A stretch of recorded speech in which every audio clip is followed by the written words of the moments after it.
গাড়াগাড়ি করছে, কিন্তু কেউ সমস্যাটা বাইর করতে পারে না। তো পরে আবার আসছি এখানে আসসালামু আলাইকুম ভাইয়া, আমি রিম টেলিকম থেকে হাদিদ বলতেছি। আমার হাতে যে ফোনটি আছে সেটা হচ্ছে পিক্সেল 6। এটা প্রবলেম ছিল, এটা চার্জ হতো না। তো পরবর্তী আমরা ঘুরে দেখলাম যে চার্জিং এর থেকে সমস্যা ছিল। তো আমরা চার্জিং এ চেঞ্জ করার পর আপনার চার্জ হচ্ছে। এখন আমরা কাস্টমার সাথে কথা বলে দেখবো কাস্টমার কোন জায়গা থেকে আসছে, দেখি কাস্টমার কি বলে। আসসালাম ভাইয়া, ওয়ালাইকুম আসসালাম। কোথায় আছেন ভাইয়া? অক্সিজেন থেকে। আপনার মোবাইল প্রবলেম কি ছিল একটু বলুন। প্রবলেম ছিল, কালকে রাত্রে ইউজ করছি, ইউজ করার পরে চার্জ দিয়ে রাখে দিছি। সকালবেলা দেখে যে চার্জ আর হচ্ছে না। ইউজ করার পরে আবার চার্জে দিচ্ছি, তখন চার্জ হচ্ছে না। তো এখানে আসছি, আসার পরে বলছে যে আইসিতে সমস্যা।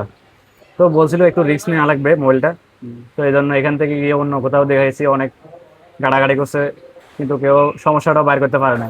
তো পরে আবার আসছি এখানে আসলাম, ডেস্কটা নিলাম, দেখি ইনশাল্লাহ মোবাইলটা পারফেক্টলি ঠিক হয়েছে। ঠিক আছে, ধন্যবাদ আপনাদেরকে। ঠিক আছে ভাইয়া। ঠিক আছে।